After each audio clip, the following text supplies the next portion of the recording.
Dean Karny is a man living in Las Vegas and he was born into a middle-class family. Even so, his parents tried to give the best for his education. One of them is to send him to Harvard High School, which is an elite school for the rich. At the school he met a student named Joe who went to school there because he got a scholarship. Even though they both come from middle-class families, they both have different characters. Dean is more sociable as well as smart to win the hearts of all his friends who are children of rich people. Meanwhile, Joe is more alone. In July 1983, or 6 years after graduating, Dean came to a cafe to sell his friend luxury car, named Kyle's. Coincidentally, Joe was also there. They both meet and tell each other about their lives. Dean lives the same life as before, which is to survive by taking advantage of all his friends and the rich people around him. Meanwhile, Joe works as a salesman in a stock selling company with not much salary. It's not that Joe doesn't want to own his own business and improve his life, but he doesn't have many relationships or the money to invest in the stocks he is into. After hearing that, Dean suddenly had an idea to get Joe to cooperate. Dean felt confident that they would both be successful because he had many rich acquaintances whom Joe could later invite to invest. As a first step, Dean invites Joe to come to Charlie's birthday party tonight. Charlie was one of their old high school friends and Dean hoped that Joe could ask him to become an investor. At first Joe wasn't sure if Charlie would invest in him, because back in high school, Charlie and his friends often bullied him. But finally Joe agrees after Dean convinces him that Joe has potential and that this is a great opportunity for Joe to take. And when he got to the party, Joe looked totally blown away by the rich kids partying at Beverly Hills, especially seeing Dean, who is familiar with everyone including a woman named Shim Evans. However, Joe was ignored when he tried to shake hands to introduce himself to her. Not long after that, the two of them met up with Charlie and his friends, the Biltmore brothers, Kyle and Scott. It didn't take long for Joe to present his gold stock investment business. However, Charlie immediately interrupted Joe's conversation and he said that his father was also a gold businessman and he knew that the price of gold would soon fall. Then,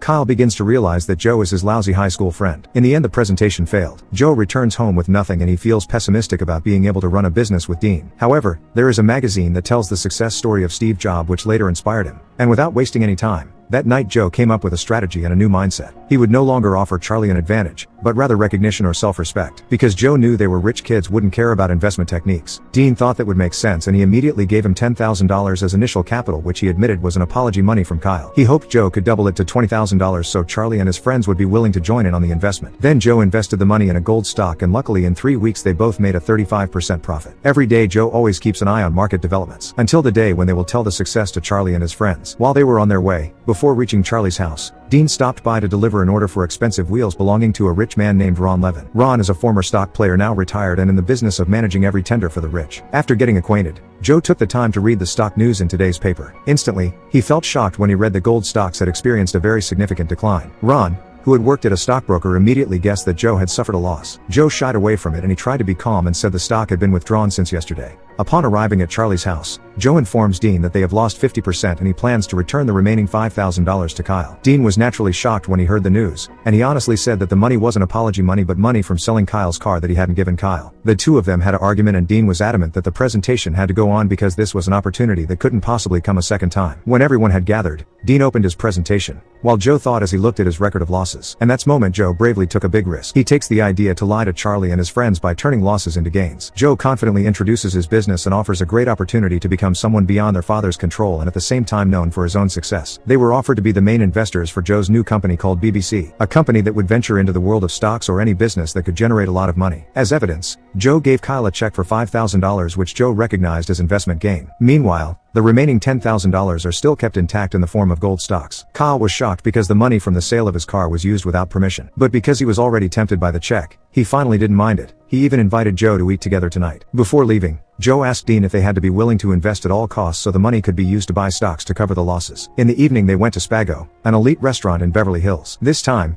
Dean did most of the talking and he tries to influence by instilling the idea that Joe is a man with the potential to find profitable opportunities. In the midst of that conversation, suddenly a waiter came and gave expensive wine. Turns out the wine was a gift from Ron who happened to be there. Joe immediately greeted him along with Dean. There, Ron was having dinner with an artist named Andy Warhol. After a short conversation, Andy gave Joe his autograph on the candy bar and Joe accepted it gladly. Meanwhile, Kyle and Scott are getting excited about getting into the BBC business. They think that without risk and hard work they can get 50% profit in just 3 weeks. Finally, before going home, each of them invested a check for $80,000 in Joe, and Joe will use the investment money to take advantage of the growing automotive market. He struck a deal with an acquaintance to buy a luxury car from Germany for $10,000 which he then resold for $80,000. Kyle, Scott and Charlie were the first three to experience the car before it was brought to the dealership. Meanwhile, Joe takes one of the cars to Ron's house to show that his BBC is growing and he hoped that Ron would invest in him. But after arriving there, Ron was less interested even though Joe had explained how much profit he made from the automotive business. Ron thought that Joe's business was still relatively small and he would invest if Joe could make hundreds of thousands of dollars in profit. At that time, Ron also told about his experience about why he quit the stock world. It turns out Ron had a problem with SEC, but luckily Ron didn't get the law because what he did was not prohibited by law. Over time, BBC became more developed because now, Scott, Charlie and Kyle join the sales team that invites new people to invest. The person they invited was certainly not an ordinary person. They are old players in the business world who are not easy to persuade. But when they saw the profits that were made very quickly, finally one by one they started to dare to invest. Alright, I'm in. And then families who were titans of the West. Some of the money was used to build a luxurious office to make it more convincing. Then Ron came to tell that he was going to invest in gold stocks along with BBC. Even so, he still uses his own broker, so BBC only certifies his investment, and later if he makes a profit then the profits will be divided. Right then, Joe contacts Ron's broker named Frank to check BBC's current account. Joe couldn't believe what he was hearing. Then he immediately loaded the speakerphone. They were all shocked when they heard that the total of BBC's accounts reached $4 million. Ron immediately hung up and reminded them to be careful in using the money. Not long after, one of their investors named Dexter got his first 50% profit. Dexter, who initially lacked confidence in investing, finally admitted that BBC was the safest place to invest. Then he tore up his profits and handed him a new check for $167,000. The money is all savings for old age and tuition for his 4 children. That money became a huge responsibility and made Joe nervous, and he almost returned the money. He was worried because the bigger money, the bigger profit. Dean again reminded Joe that if the check was returned it would all be over because the money would be used to pay the investors. While Joe always promises a profit of 50% every 3 weeks to all his investors. The next day Joe accidentally met Sydney, a woman who had ignored him at the party. This time, Joe bravely got acquainted and chatted so that the two of them became closer and they told each other about their lives. From there, Sydney invited Joe to see her senior artist exhibition tonight. And without thinking Joe accepted the invitation. It was because he didn't want appearance to disappoint, so he bought an expensive suit and made his father wonder where he could get that kind of money. Then Joe explained that his business was now progressing and in fact he was planning that he would soon buy a new house. However, his father was worried and said that no honest business was successful in an instant. Unlike the excited Joe, Sydney was scolded by her boss because she was considered to have been careless at work. After knowing this, Joe tried to comfort her and continued by inviting Sydney to solve the problem she was facing. That night they became closer until they finally formed a relationship. Joe was more excited because a few days later he and Dean were planning to sign a deal worth $250 million. He intends to pay off the $3 million owed by a coal company called Cogenco Energy with the money Ron has invested in BBC. To be seen as an important person, he hires a bodyguard named Tim. Before he left for Chicago, he attended a discussion forum with the entire company staff including Cogenco Energy shareholders. Upon arriving there, Joe presented about BBC's intention to cover all of Cogenco Energy's debts and get the company back on its feet. On the night of the meeting, Joe managed to attract the attention of the shareholders, so that they agreed and in return Cogenco Energy would merge to become part of the BBC. Right now, we'll make you rich. The choice is yours. It's worth $250 million.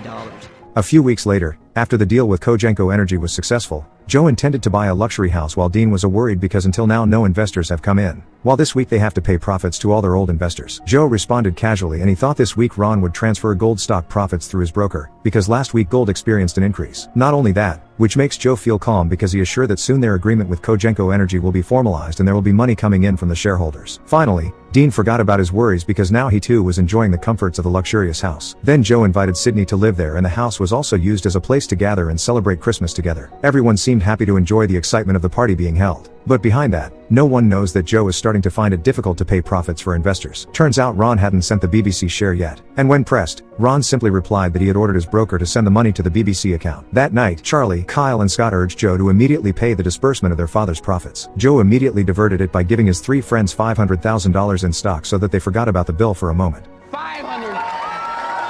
At the same time, Ron also gave Joe and Dean a Rolex-branded watch to congratulate them on their continued development. They both looked very happy and they continued the Christmas party until morning. Anything that is run with bad things will sooner or later turn around. And this is where Joe got his revenge for his actions. On Monday morning, Joe called Frank and he asked about the disbursement of the profits from Ron. But Frank instead asked if the call was part of the script or not. Joe confused and it was revealed that Ron had been deceiving him all along. The investment money that Frank was reporting at the time was only part of a narrative because Ron confessed to Frank that he was a journalist who was making news about the company at BBC. Frank is asked to pretend to be a stockbroker. And the most devious thing was that he covered the amount of BBC shares that Ron used to borrow money from the bank for $1.5 million.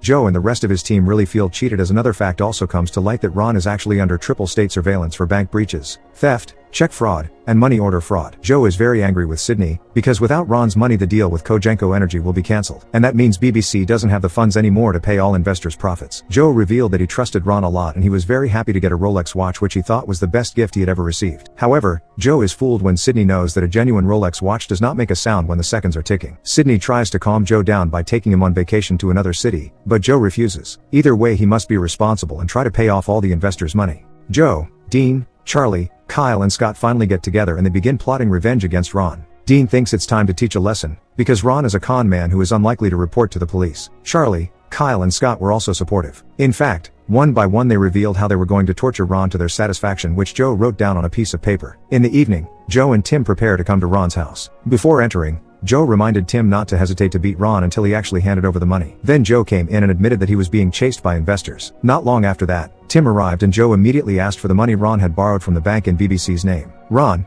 who was starting to panic, sent Joe upstairs to write his own check. After Ron signed the check, Joe immediately ordered Tim to take off his mask. As soon as he saw Tim, Ron burst out laughing because he didn't expect that he had been held up by Tim, who used to be a doorman. Ron started talking casually. He says that Joe is a person with bad taste for hiring Tim, who is a black slave. Those words offended not only Joe, but also Tim, who shot Ron in the head straight away. In the midst of the panic, Joe goes to Dean and he tells him what happened. Joe was really freaking out and Dean tried to calm him down by telling him Ron deserved it. In addition, Dean also provides a solution if anyone asks about Ron. Just say that he is going to New York to visit the Cogenco Energy Company. Right on June 6, 1984, Tim and Joe went to Soledad Canyon, a valley in Los Angeles, to dispose of Ron's body. Before they left, they made sure that his body was not recognized by pouring acid all over his body. During the day when the check was trying to be cashed, it was rejected and Dean was even more worried because if BBC really went bankrupt, then SEC and tax authorities would come to investigate. And they were able to find Ron's name and get the FBI to step in on the search. Even so, Joe and his friends are still trying to maintain BBC by meeting an acquaintance of Charlie's named Izzy. Izzy promises to invest $1 million as long as Joe and his friends help to smuggle his father into LA. Turns out, Izzy's father is a troubled man in Iran and his overseas accounts are frozen.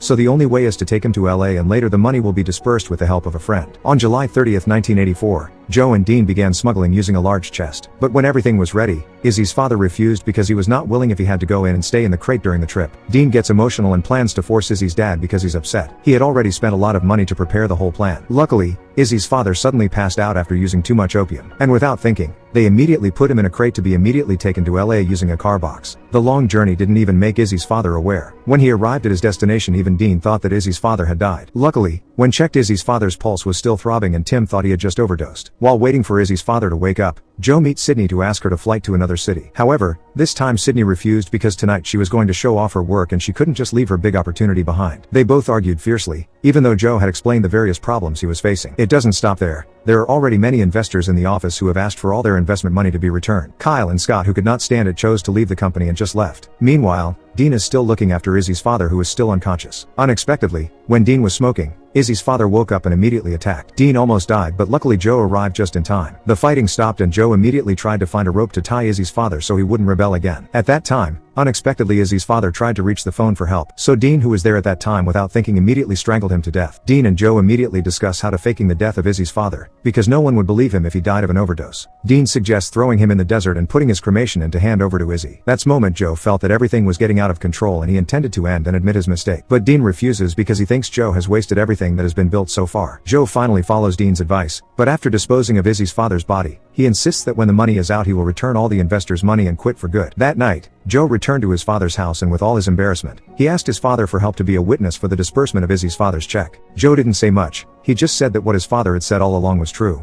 and Joe wanted to end it all. Meanwhile, on the other hand, Dean, who looks so confused, even argues with Sydney, because Dean is under the influence of drugs, so he accidentally mentions Ron's name, which makes Sydney suspicious and asks where Ron has been all this time. Not only that, his actions, even all his words, became out of control and hurt Sydney's. So she decided to get out of the house. 2 days later, when Joe and Izzy were trying to cash the check, the police suddenly came to arrest Joe on murder charges. Joe at that time just resigned while his father also could do nothing, but his dad say that he would hire the best lawyer to release him. Turns out it all started with Sydney and Dean's argument that happened last night. Sydney, who felt hurt, then reported Dean, and after being investigated, then everything was exposed. Not only BBC as a con-man stock company, but the murders of Ron and Izzy's dad. Dean is the main witness in each of these cases and he tells the chronology. However, not with the murder he committed. Actually, Dean is a person who has the nature of being good at talking, good at getting along, and good at taking advantage of other people. At the company, he confesses that he is just an ordinary worker, while for the murders of Ron and Izzy's father, he alleges that Joe is the culprit. He tells about the list of revenge plans that Joe wrote at the time, which was the idea of all of them, including Dean. In the murder case against Izzy's father, Dean admits that it is both kidnapping and extortion. He explained to investigators that he had tried to help him by punching holes in the wooden crate, so Izzy's father wouldn't run out of air. Dean managed to play his role very convincingly. So when it was linked to all the evidence obtained, the police believed and determined Joe as the mastermind behind the fraud as well as the murderer. Eventually Dean was allowed to leave and asked to come to court to retell from the beginning. Meanwhile, Joe could only stare in disappointment that his best friend had betrayed him. So far, Dean has succeeded in using Joe for his ambition to become a respected person, because he has the principle that money is a benchmark for how people perceive him. 1987 marks the end of Joe's adventures, while Dean becomes the main witness and is included in the witness protection program. Later, Joe is punished with life in prison for the murders of Ron and Izzy's father. This film teaches us to be smarter in choosing friends. Not all friends have good intentions. It's even possible that he is waiting for the right time to stab you in the back. As Joe's father said, there are no quick successes. Everything needs a process and struggle that is not easy.